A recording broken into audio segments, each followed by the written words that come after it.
Welcome, and thank you for joining us today to launch Caregiving Now. I'm Mary Naylor, Director of the New Cortland Center for Transitions and Health, based at the University of Pennsylvania School of Nursing. The New Cortland Center is comprised of scholars from many disciplines who share a commitment to improve the lives of people living with complex health and social needs and enhance the well-being of a largely invisible workforce, their caregivers. The Caregiving Now initiative is made possible through the generous support of New Cortland, an organization whose name our center proudly bears. For more than 150 years, New Cortland has provided Philadelphia seniors and other vulnerable groups and their caregivers with an array of health, housing, and social services to help them live as independently as possible for as long as possible. From the outset, I want to acknowledge and thank the team who have been working tirelessly on this effort with the hope and I say expectation that positive changes in the lives of caregivers is both possible and urgently needed. Action on caregiving in the United States is more than a social priority. It is a moral imperative. The human and economic consequences of the status quo are devastating, especially for people of color and those living with limited social and financial resources. But no one is untouched by the caregiving crisis. As former First Lady Rosalind Carter once put it, there are only 4 kinds of people in the world: those who have been caregivers, those who are caregivers, those who will be caregivers, and those who will need caregivers. Currently, at least 1 in 5 Americans provide support to a spouse, an aging parent, or a child with serious health problems or disabilities. 6 in 10 unpaid caregivers also work full-time. Further, a high proportion of paid caregivers do double duty, supporting family members or friends with serious health needs. The current shortage of direct care providers is negatively impacting care in both people's homes and in long-term care settings, and increasing the responsibilities of unpaid caregivers. The demand for caregiving will grow as people are aging, as more complex health care services are delivered in people's homes, and the availability of both paid and unpaid caregivers decreases. Caregiving Now is designed to disrupt the status quo, to offer an alternative path. Our goal is to create an evidence-based roadmap of both short and longer-term solutions that are designed to enhance the well-being of all caregivers. Over the next year, we will be hosting conversations to learn about potential solutions from diverse, and you'll hear today, amazing thought leaders in this field: scholars, community and health system leaders, employers, policymakers, and others. In parallel, we are conducting a review of caregiving research and innovations, and it is the perspectives of thought leaders combined with the evidence review that will lead to a major report on promising solutions. In year 2, and with the voice of caregivers, we will test a few innovative solutions in the Philadelphia community and then disseminate our findings widely. Additional information on Caregiving Now is available on our website to share with your networks and colleagues. Our goal is ambitious, but it is doable and it's urgently needed to deliver a roadmap to guide the actions of communities that are committed to addressing the caregiving crisis in the United States. Thank you for joining us on this journey. We look forward to hearing from you, and we welcome the opportunity to learn about your work and to join forces with you so that together we can support the millions of caregivers who are counting on us. And now, please join me in welcoming today's moderator and New Cortland Center member, Dr. Melissa O'Connor, the M. Louise Fitzpatrick Endowed Professor in Nursing for Community and Home Health Nursing at Villanova University, a fellow with the Betty Irene Moore Fellowships for Nurse Leaders and Innovators, and of course, a Penn alum. She is a nurse scientist and national expert in gerontological nursing who studies home-based healthcare for chronically ill older adults and their caregivers, filling a critical gap in knowledge for healthcare providers. And she is a treasured colleague and friend to all who know her. Melissa? Thank you, Mary.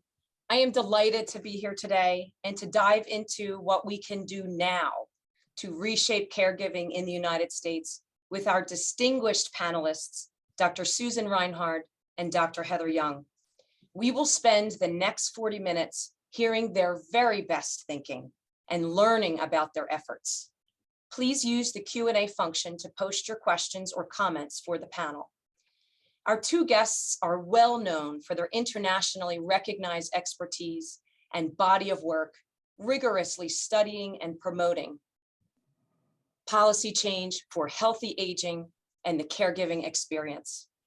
First, please join me in welcoming Dr. Susan Reinhard, Senior Vice President at AARP and Director of AARP's Public Policy Institute, leading family caregiving initiatives.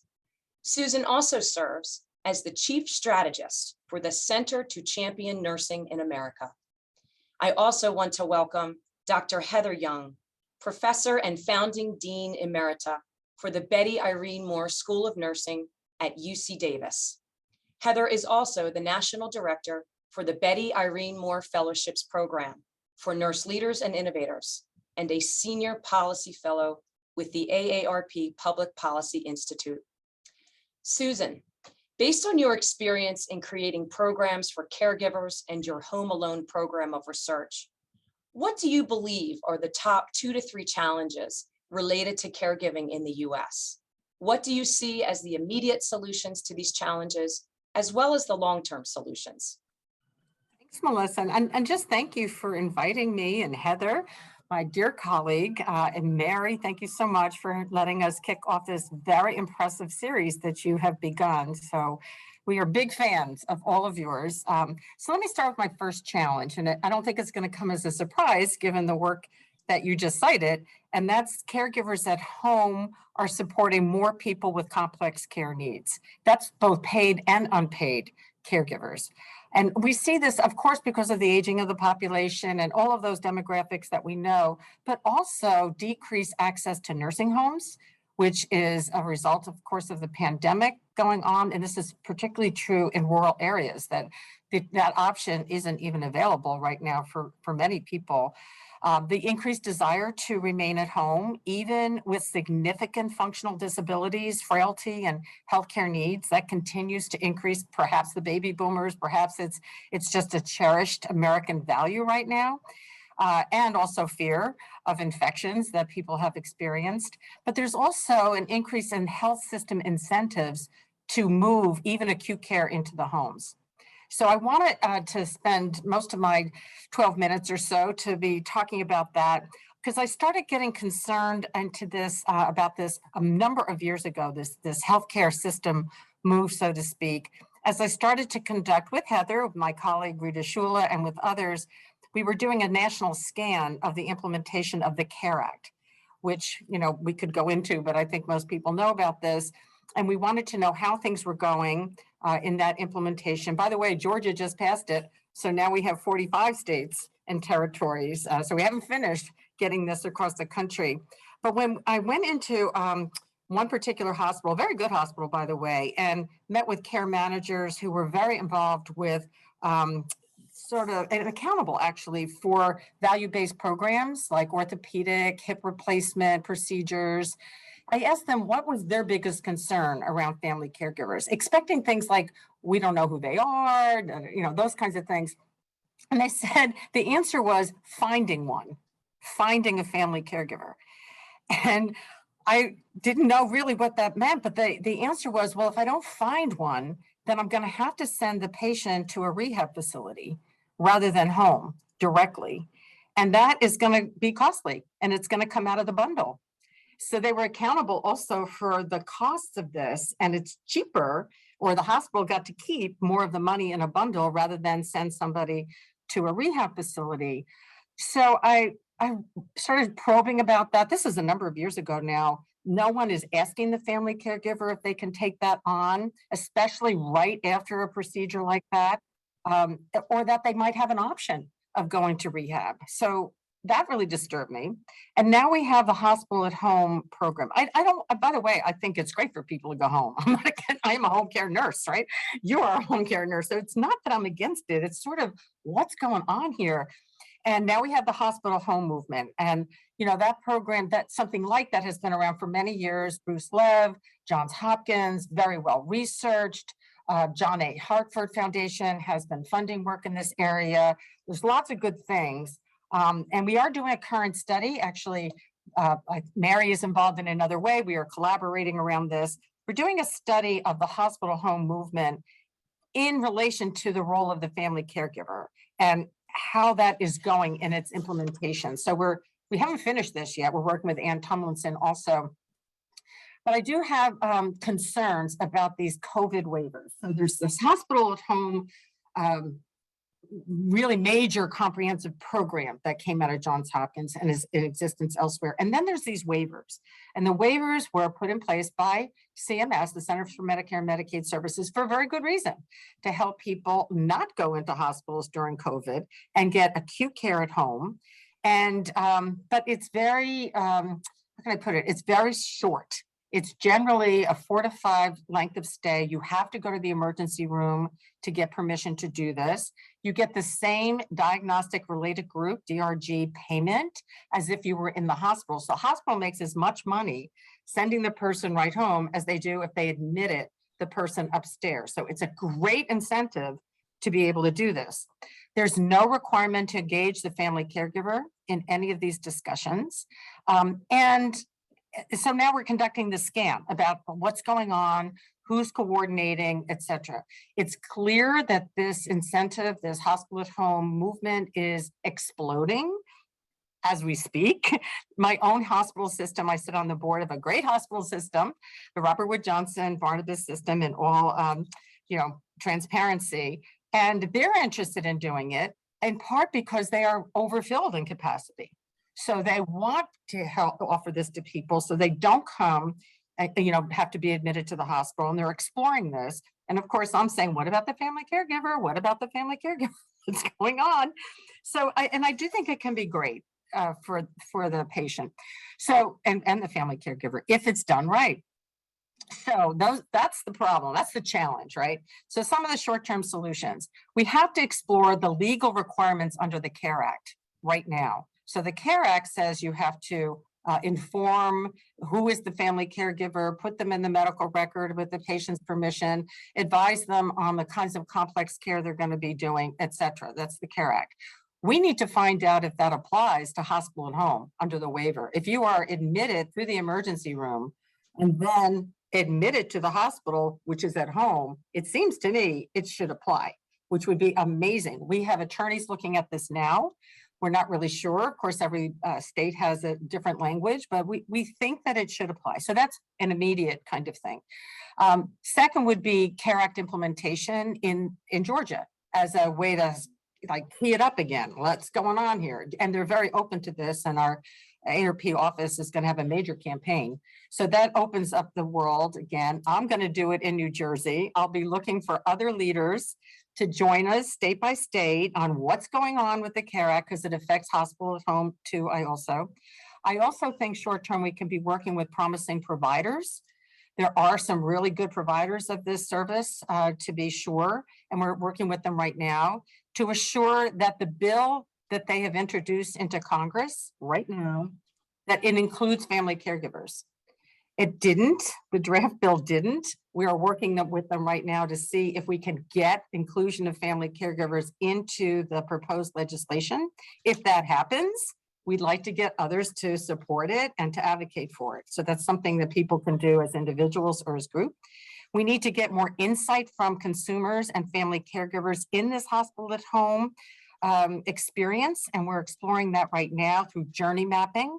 Many of you may be familiar with that kind of process, research process, and we're going to be talking to the College of Nursing at the University of Utah, who is exploring hospital home for people with cancer. So we want to see if we could contract with them to do some work. Longer term solution would get the amended bill, get it passed, right? Convene providers to advocate for implementation, because we know from the CARE Act too, it's one thing to pass a law, it's another thing to get them implemented. Conduct research on implementation of that. Work with the Centers for Medicare and Medicaid Services to assure if there's regulations that can come with this, policy guidance that can come with this, payment that would be associated with it. Advocate to the Joint Commission to include CARE Act implementation, hospital at home regulations implementation as part of their oversight of hospitals. And by the way, the waivers, if this law goes through, the waivers would end in 2 years anyway. It's only an extension for 2 years. So that gives us some lead time to keep working with the field and to improve the inclusion of family caregivers and to work very collaboratively to do that. So that's my first challenge. You have to tell me if I think I have a little bit more time. My second challenge is the shortage of workers and focus of empowerment of both the direct care workers and family caregivers so that they get more support to provide this complex care at home. So it's care at home. What do we do about that? Make sure they're included. Okay, now they're included. Do they know what they're doing? Do they get that kind of support? And our Home Alone research shows very clearly that they don't feel they get that support enough, and that at least half of them are worried about making a mistake. So we really need to bring this together. Short-term solutions, we've been working on them. We have these caregiver how-to videos. We have about 50 of them now. We have them translated into multiple languages.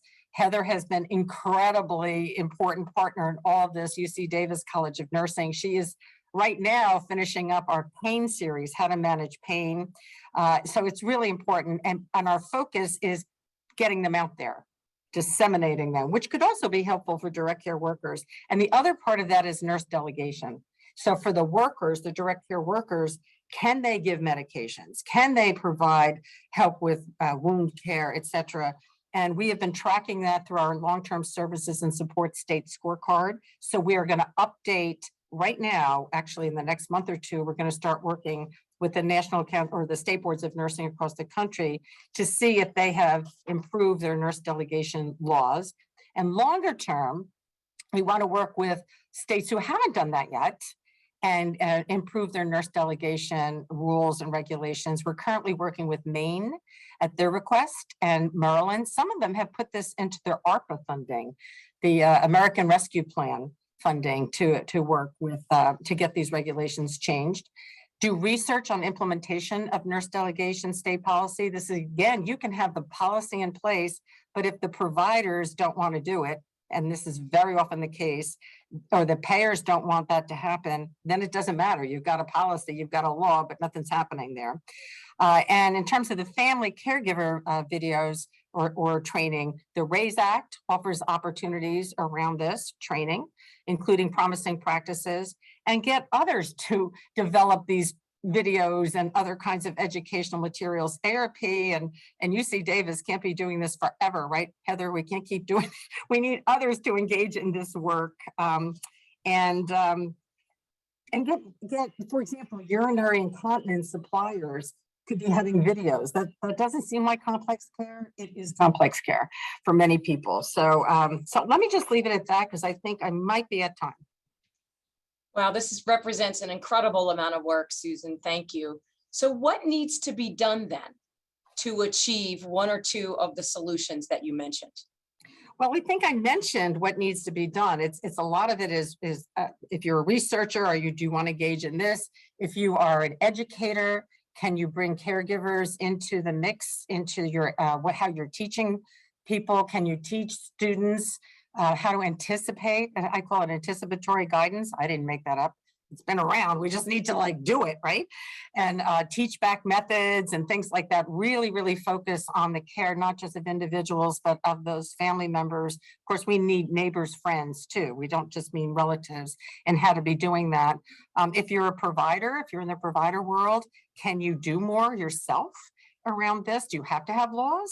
Could you possibly do this on your own? And so I think there's there's coalition work that can be done around this. People can engage on things individually. And of course, I'm a big policy person, so I like to see people engaged in advocacy. Thank you, Susan. And now I turn to Heather. Heather, as a thought leader related to building capacity and systems engineering, as well as your many years of experience in research and in collaborating with caregivers and major health systems, what do you see as the top 3 challenges for caregiving in the US? And what do you believe are the immediate solutions to these challenges and the long-term solutions? Thanks, Melissa, for such a great question. And thank you to you and to Mary and everyone at New Cortland for including us in the launch of this exciting initiative. I can't wait to see what comes of this over the next couple of years. So there are 3 main areas that I see as being the top challenges. One is invisibility. The second is equity and inclusion. And the third is growing demand. So I'll talk briefly about each of those and the solutions that I see. Family caregivers largely remain invisible to healthcare systems, to employers, and in our communities. And this invisibility really hurts. It means that caregivers do not get the support that they need to enact their role and to protect their own well-being. And these supports include emotional support, financial assistance, instruction, help with navigating systems, and inclusion in the care team. I recently experienced this myself, caring for my dad. In his last 7 years, he saw over a dozen physicians, had 5 primary care providers, 6 surgeries, over a dozen ED visits and hospitalizations, and only 2 people ever engaged me as his caregiver in a meaningful way: his geriatric psychiatrist and his funeral director. So I had a very strong network of friends and colleagues like all of you, and that's what got me through. And I thought often, what if I didn't have that? How would I be managing? And what does everybody else do? Similarly, the direct care workforce of paid caregivers remain relatively invisible in our delivery system, and they don't have the status they deserve. The direct care workforce recognition and inclusion is vital. They play so many roles and they know so much about the people we're caring for, and they can be really included in much more meaningful ways. Around equity and access, there's great heterogeneity around family caregivers: age, gender identity, race, ethnicity, sexual orientation, relationship to the person they care for. And the term family caregiver is inclusive of so many different biological and chosen family members. And there are many different conditions, and we focused a lot on dementia in our work, but there are so many other serious illnesses and mental health issues to think about. There's the intersectionality of age, race, ethnicity, and all these different dimensions that we don't often consider. We did a really startling review of the literature, Susan and I, with colleagues at Aarp and UC Davis a few years ago, where we looked at over 30 years of research, and there were only 238 studies in 30 years, over 30 years, that addressed multicultural caregivers. And out of those, only 20 were interventions. And when you think about, this is shocking, a shocking lack of attention. When you think about even a broad category, how many subcategories and historical stories and personal traumas and historical traumas have occurred within these communities, and they're not represented in the research that's being done. We have to understand the historical and cultural forces that shape the caregiving experience in much greater depth, and we don't at this point. And then the other issue is around growing demand. We haven't seen anything yet. We're going to see so many more people getting older and needing supports as we go forward. And this is going to affect both family caregivers and paid caregivers. So it's not going to be possible to just add numbers. It's going to be also a matter of thinking about how to work differently, redesign our work, and use technology in different ways so that we can actually reach more people with the resources we have. So I'm going to turn to some solutions. There's 4 main areas I think about. The first is listen. The second is educate. The third is really look at the financial picture here, because there's a lot of financial forces that are really profound. And then finally, to really look at leveraging our caregiver-friendly policies at all levels. So starting with listening, I think listening to our stakeholders in planning and advocacy is absolutely essential. We have to remove the barriers and address structural racism. Have to engage caregivers and their communities, the ones that we serve, in learning what tools and resources would be helpful to them, and focusing on developing and disseminating the tools and information that best fits their needs. And they have to be culturally and linguistically congruent and relatable. We need more research. We need research within these communities, all our different diverse communities, and at the intersections as well. We need to know more about the different care conditions beyond dementia and the particular demands in those, so that we can actually co-design and test approaches that fit. This is also true for the workforce interventions. We have to engage much more with our direct care workforce around what helps them to sustain their interest, to be supported in their work, so we can promote equity and inclusion for them and sustain careers. I think our systems can provide navigators and translators, and we can do a much better job of getting basic information available, and we have to meet people where they are. California has pioneered a statewide caregiver resource center program. Kathy Kelly, our colleague at the Family Caregiving Alliance, has been a real force in this. And it's about having an online standardized assessment and access, so there's no wrong door when people come in as a caregiver looking for services, whether you're supported by state funds or privately. And it's a model that I think could be adopted across other states, where there's resources and guidance as to how to navigate the complexity from a really recognized source. And I think that's really an important piece. They're also doing some very interesting work that I think is so important around understanding the different communities that we reach. And California is very diverse.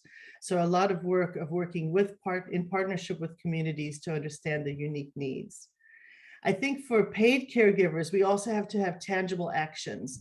The direct care workforce has to be part of shaping policy to improve their situation.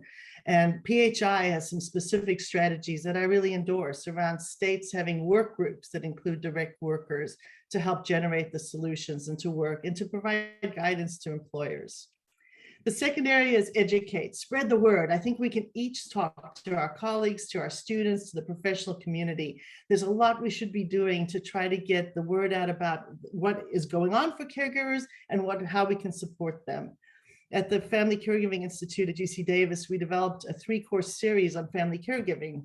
And it's for graduate students, it can be sort of a minor, or it's a specialty area.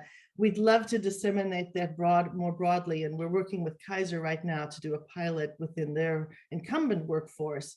But it's about getting people to shift from that idea that we care for a patient, an individual, that they're surrounded by the context of the people who help them and their community. We have to think differently about who we're serving and raising the awareness of the caregiving situation. The third issue is the financial issues for both family and direct care workers.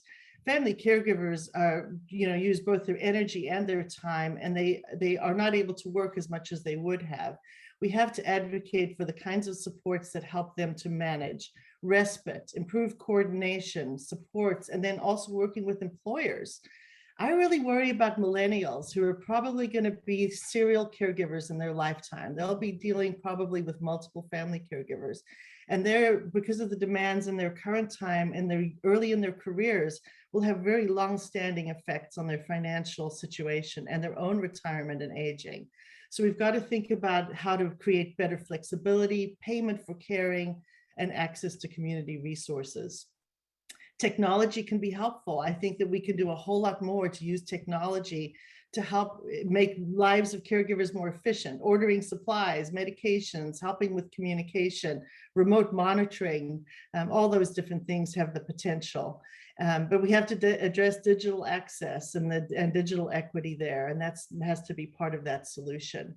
And then I think our volunteers, we have a potential to tap volunteers in our communities to add to the workforce, add to who's available to help. We have many, many people who retire and have many years more to be productive and helpful. And they could be helpful in coordination, in supporting one another. And I think our organizations can do a better job of engaging vibrant volunteers to help with the issue of things like social isolation and coordination instrumental supports. For paid caregivers, we have got to be more active. We need pipeline programs, educational opportunities, the chance to have career ladders to move forward and to include and support them. Immigrants are a group of direct care workers that often aren't focused on, and they have particular needs, potentially financial and legal situations that are really distinct. So we have to think about them at a programmatic level. States must look at them as a direct workforce sector that's vital to the population health. So those are all those kinds of areas that I think are absolutely important. Nurse delegation is a piece of it.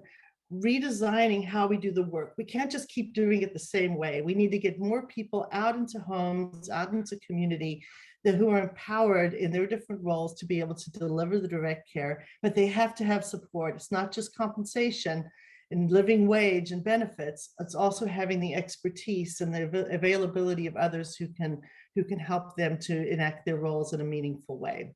We did a lot of work in Washington State on this, and it actually, nurse delegation enabled people to be in the community with safety and also with a tremendous amount of support and ability to enact their work. And then I think finally, just from a policy point of view, we have to think of policy at every level, our institutions where we are, our local communities, our state and our federal policy, and to use the policies we have, like the CARE Act. Let's use it, put teeth on it, work harder at enacting it. As this hospital at home legislation rolls out, really pay attention to that and actualize it on a day-to-day basis. And then also advocate for the kinds of policies that will be inclusive for the future.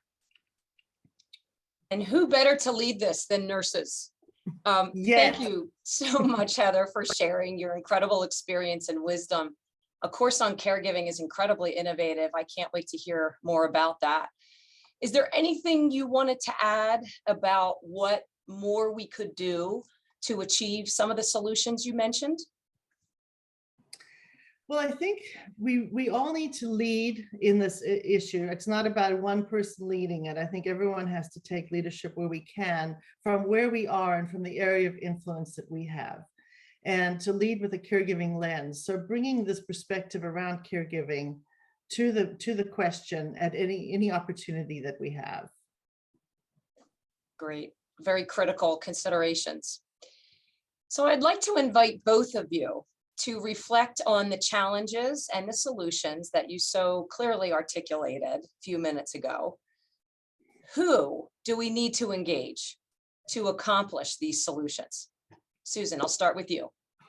So I tried to as I was talking. So we need major players like the Joint Commission, for example. We need CMS, the Centers for Medicare and Medicaid Services. And I'll just say, as we do this work, and Mary can attest to this as well, I'll use hospital at home again, just asking the questions becomes an intervention. I've found that a lot, especially perhaps at Aarp, because people pay attention to an organization with 38 million members, most of whom vote, right? So they tend to say, why are they asking that question? But it's often just, I hadn't thought about that. So trying to have conversations with those that hold power, certainly your state legislators, but also it can be educators outside of nursing, right? So we got to keep expanding our networks outside of nursing. That's true in general. Like we really have to do that. But so it's powerful people, but it's also people that are willing to show up. So for example, for the CARE Act, we had thousands of people, thousands of family caregivers show up at their state legislators wearing red, right? Because that's the Aarp red shirts kind of thing. Now, not everyone can mobilize all those people, but you can get some people to show up at a legislature if they're doing that. And, when you're at a state level, I used to be a state lobbyist for New Jersey State Nurses Association part-time, and it never ceased to amaze me how few people contact them. It's just amazing. So we think of, or Congress either, picking up the phone and actually calling them. I mean, you can get a state senator on the phone. It's not hard to do. At least that's been my experience. And I mean, just as a consumer, but you got to do it. You got to write, you got to call them, you've got to meet them in their office. This can be individuals. You don't have to be a lobbyist. You don't have to have some powerful position. You have to be able to vote. You have to say, I vote.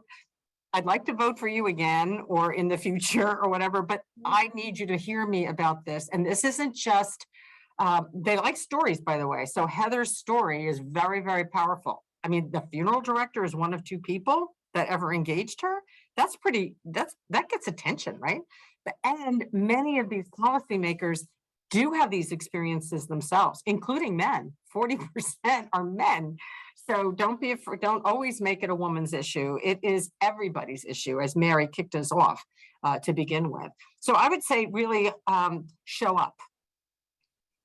Wow. Wow. Heather, your thoughts about who we need to engage to accomplish these solutions?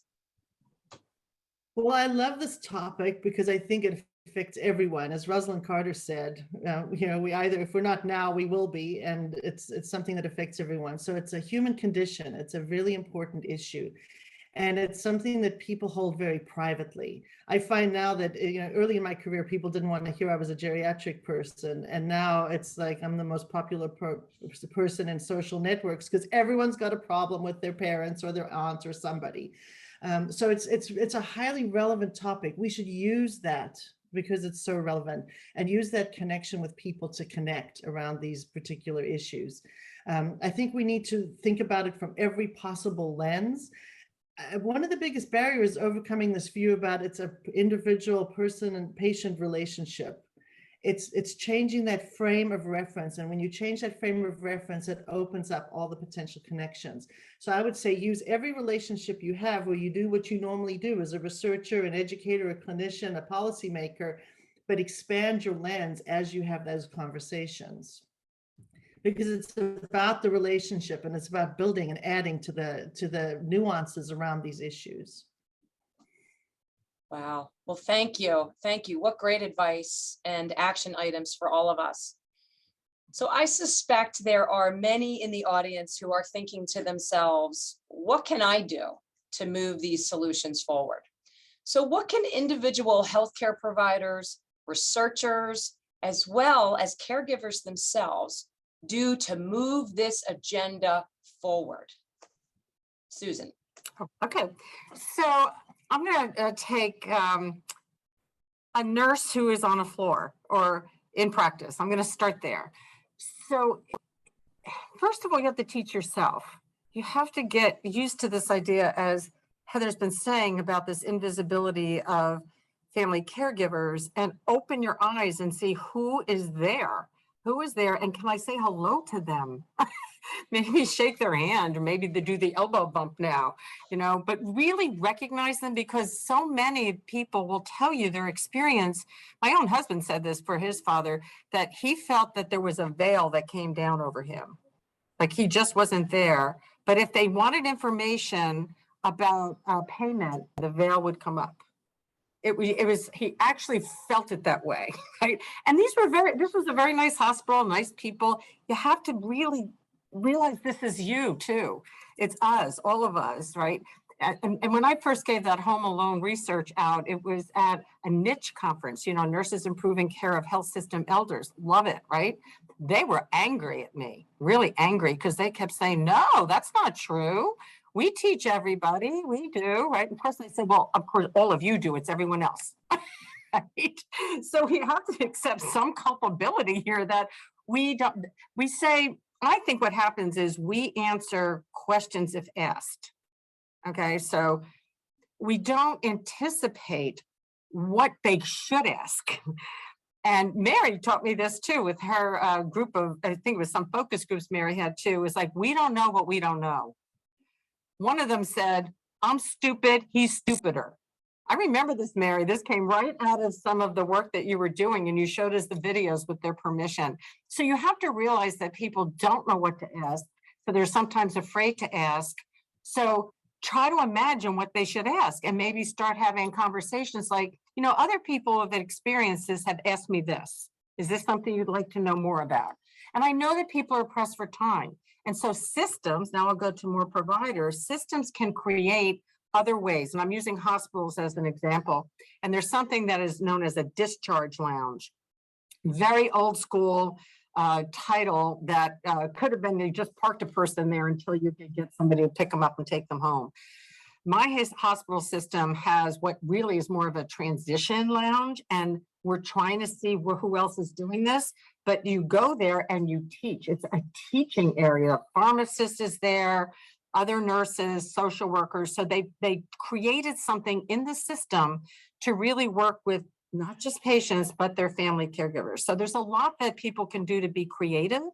Of course, researchers, please dig in. I think the multicultural work is critical and it's very much underserved. And as individual consumers, tell your story, get connected. We have a Facebook page, Aarp has. It's amazing what is going on in those conversations. I think it could be used for research, by the way, because you're seeing all this stuff. We see comments about hospital home on the Facebook. So there's, try to get connected and get support. Wow. Wow. So Heather, would you like to add what we all can do to move this agenda forward? Yes, I will add to that and complement around research. And research both for the purpose of academic research, but also research as agencies are delivering services to caregivers and to families. I don't think we know enough about the experiences and what's important to people. And really understanding that and asking the questions and understanding what's universal, what are the kinds of experiences that all caregivers have, and then what are the unique factors and the unique experiences that really shape a trajectory for a family. And with that is a lot around the equity and inclusion issues and the discrimination that many family caregivers experience. We have to understand more about it. There are a lot of conditions we don't know a lot about, the complexity of managing over time. We do know a fair amount about dementia, but there are many other conditions, Parkinson's, ALS, a lot of mental health issues, behavioral issues that we have really not done the robust work on, and understanding what programmatic elements are really critical for caregivers and what changes over time. Certainly you become more comfortable with certain aspects of care, but there's new challenges. And we don't have that longitudinal view well enough in our caregiving research. And so I think research is very practical. I love to have research actually inform practice and inform policy. We don't have enough of that. So I would say if you're a researcher in the audience, please think about that. And the inclusion of the communities who've not been represented, I think is absolutely vital. And when you look at at who's caregiving in the United States and what we know about their experience, it is really a drop in the bucket. So that's an area that I would say. The other part is the students in our world. I think we have a lot of opportunity to create a next generation who gets it, who understands, who realizes connectivity is so important, that it's not just about an individual. And the more we can help students to develop that understanding and the skills and tools to work with families, they'll also help with system change. Thank you, Heather. And you both have me very fired up. There's tangible action items no matter where we are and what our role is and our level. So that's really exciting and important. So now it's time to take a few questions from our audience. So our first question is from a caregiver. And I will let either of you take this. Do you think the proposed Credit for Caring Act of 2021 will make any headway? And do you think it does enough? I'll take it because this is a big priority for Aarp. There's a major campaign trying to get this in. There's some progress on it. I want to say that this is a nonpartisan issue or bipartisan issue, what I would say. This is not a liberal conservative. This resonates. As Heather said before, this is a known experience. So I think it does have a possibility of passing if anything can get through Congress. That's the question. Can anything? If anything can, I think caregiving has a chance to do this. Does it do enough? No, of course it doesn't. We should have more. This is $5,000 for working caregivers. And I think in the House, it came down to $2,000, but it is It is for, it's not just a tax credit for those who pay taxes, actually. It's non-refundable, they call that. So it's real money. We know that caregivers spend almost $8,000 out of pocket, even more if they are long distance caregivers. And that for the average, it's something like 20% of your income is going to family caregiving. So it's huge. Heather brought up the financial needs. We have to address this. Now, states are taking action. There's more than a dozen states that have already passed caregiver tax credits. So we are working both at the state and national level on this. Yeah, and I think the state, I'd like to echo that with states. Some states pay family caregivers for their work, and that's another aspect of this that's important to think about. And I think oftentimes we overlook the people in the middle. Those who are low income may qualify for certain things like respite. People who have a lot of money can pay for it out of pocket. And there's a very large group of people in the middle whose financial needs, who get stretched and whose long-term sustainability of their household are threatened by their family caregiving. And we've got to be more creative in supporting those people. Creative and innovative. Thank you.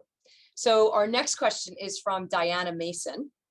In my rural community, it takes home care agencies more than a week to make an admission home visit on a newly discharged patient because of staffing challenges. Yet, the critical access hospital is still trying to keep length of stay to 4 days. Do we need to work with payers to change length of stay expectations so the healthcare system doesn't abandon patients and their caregivers? I'll start and then Heather certainly jump in. This is where hospital at home can be very helpful. Where, you know, if the hospital does put in place, it's usually not done by the hospital employees. It's another organization you contract with. And those are some of the ones we've been talking with. And it does exist in rural areas also. And it doesn't have to be just 4 days, particularly Medicare Advantage programs where Medicare doesn't, the Medicare Advantage program might be willing to have even a 30-day acute hospital at home. So I think there are possibilities working both with the hospitals themselves and the providers. Thank you. Thank you. Next question is from Emma Augustine. And I apologize, Emma, if I miscorrectly said your name, or Augustine, if I'm from Villanova. So we would say Augustine, but I'm pretty sure it's Augustine. As an ER nurse, what could I do to be helpful for the caregivers and the patients, considering most of them come through the ER? What a great question. It is. Do you want to start, Heather? Sure. I go back to the ABCs of the CARE Act. The first thing is to ask, you know, do you have someone who's helping you? Ask an older person, is there someone who helps you? And using those words, someone who helps you, because a lot of people don't identify as caregivers. So asking if you have someone who helps you. And if that's the case, documenting who that person is, and then making sure that they get included in the conversation about what's been going on before and what are you anticipating as you go forward. And so that they can actually be part of the planning in the process. Wow, great advice. Great advice. Thank you. Okay, from Connie Ulrich from Penn. Heather mentioned research strategies that are needed to move forward. What types of questions do you think are needed? Do we still need more observational data on the benefits, challenges of caregiving from different population groups? She has several questions here for us, so I'm going to just let you answer that one first, those two first. Connie, I love your question, and I think the answer is all. Yes, please do all of those things. You know, I'm not such a fan of observational data as much as engaging people and really learning from them, and having people who are from a community informing the research, shaping the questions, making sure that we're understanding and interpreting the results in a way that makes sense for them, and helping to translate research findings into action. And the actions could be in the direct supports for caregivers. It could be around policy. So I think research is a tool to help us to listen better, to document what is important, and to document what works. I think the intervention, the testing, the evidence-based aspect of this is really critical. I don't think we have time for really long randomized controlled trials on every single thing we ever do. We have to really marry together our best wisdom, our evidence, and the people in practice to pull it all together to have solutions that work. And so I'm really an advocate as well of partnering with researchers, with community agencies to understand what they're doing and what are the promising practices there that can be amplified and disseminated faster. We don't have the 17 years that you get for translating research into practice. It's much more urgent than that. So I really encourage researchers to cozy up and get closer to the people they're serving and the communities, understand and help with that rapid translation. So I will finish the rest of Connie's questions, some of which you did answer, Heather. Do we need interventional research to test different strategies that might work, or simply writing argumentative commentaries that highlight the struggles that caregivers continue to face, or perhaps all? Just trying to think about what might be the most conducive to change, as research takes time and not always easily understood by the lay public. Excellent points. Yeah, I think, go ahead, Susan. No, I just, you mentioned the interventional research, but I really do like, we need research, but we need action. So trying to get that research out there in ways that people will understand is very challenging.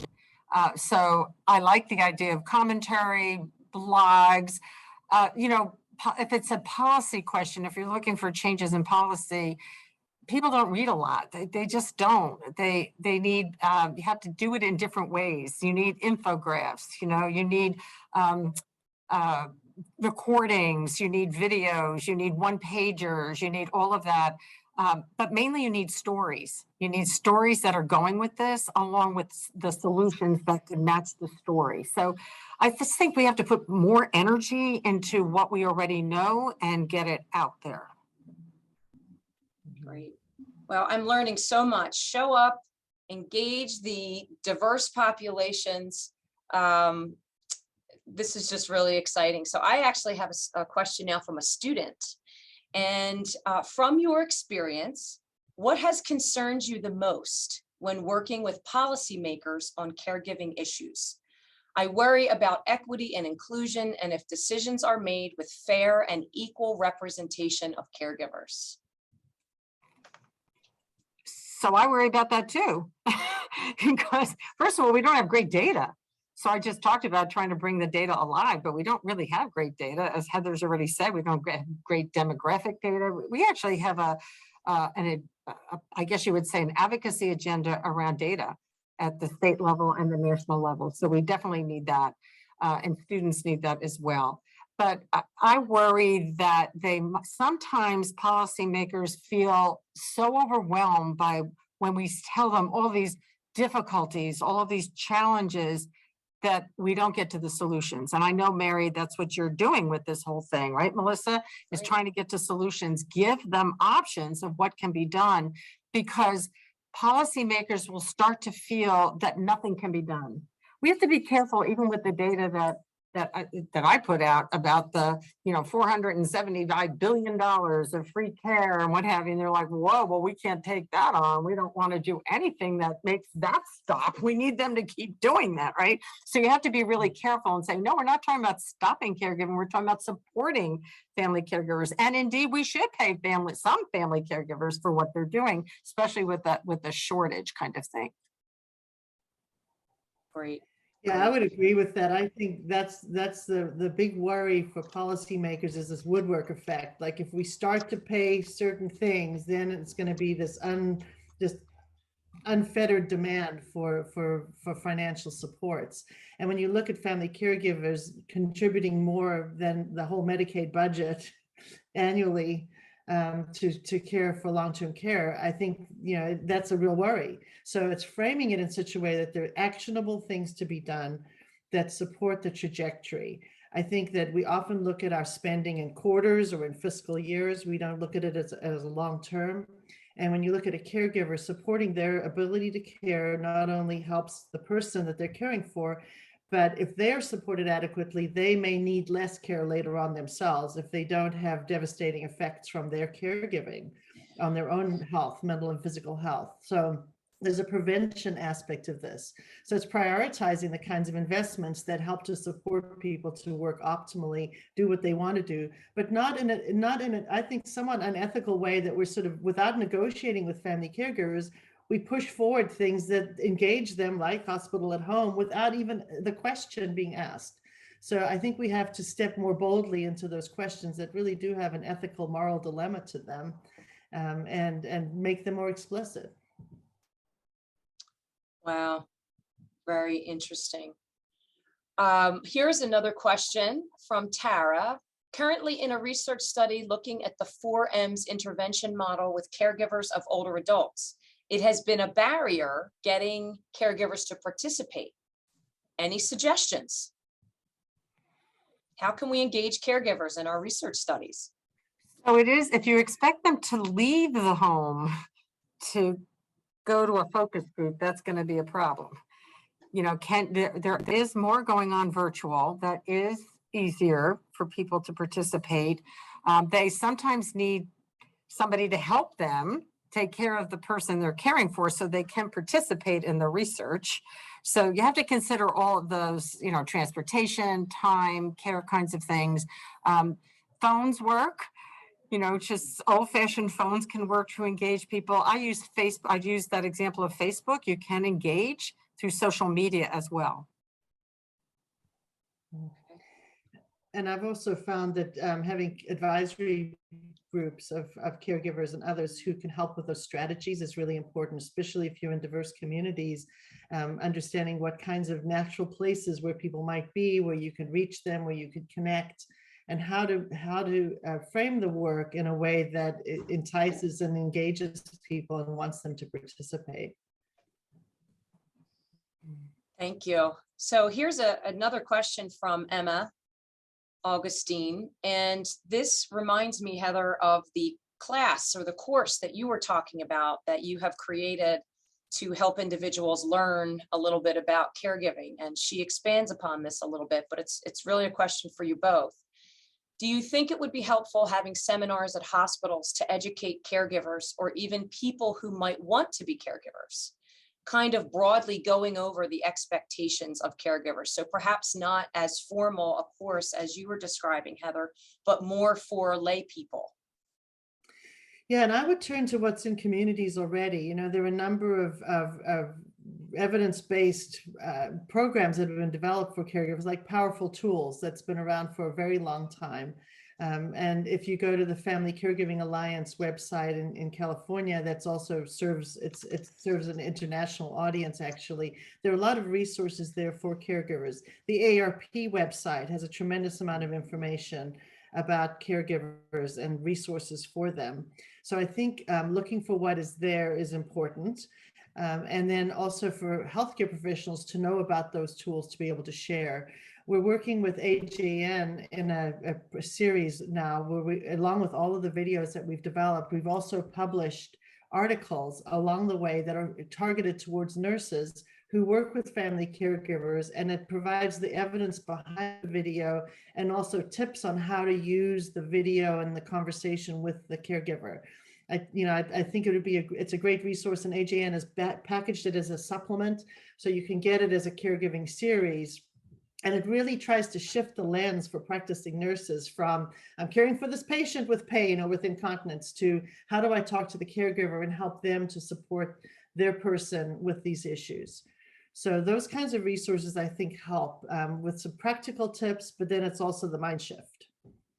You know, there's some good comments. I'm reading them as they're popping up. There's some good advice coming in the chat features. Pay attention to them.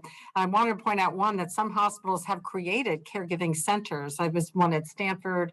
I've been in some others, and the response of people, and by the way, they usually have like a social worker there and a lot of volunteers, as Heather pointed out earlier, that volunteers can be very useful, and they feel good about contributing because they learn so much during their caregiver journey.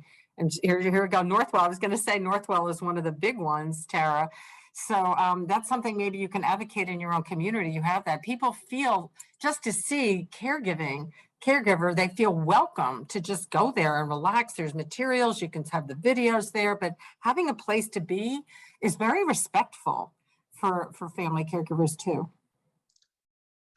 Well, we are out of time. Clearly, this is an incredibly critical topic and lots of engagement from both of our fabulous panelists as well as our audience. I thank you, Susan and Heather, for being a part of this initiative, kicking this series off with a very important conversation towards promising concrete solutions.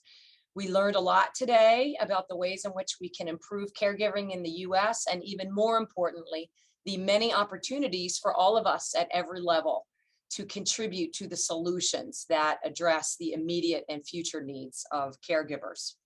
To our audience, I thank you for joining us today. You can stay connected as we continue the conversation online. Please follow the New Cortland Center on social media or visit the New Cortland Center's website for the latest information on this initiative and other resources, including a featured blog and access to this recording on YouTube in just a few days. Everyone registered for this session will receive a notification when the blog and recording are available. Thank you again, and we will see you on June 24th for our next conversation with Dr. Julian Harris, Chairman and CEO of Concerto Care. Be well.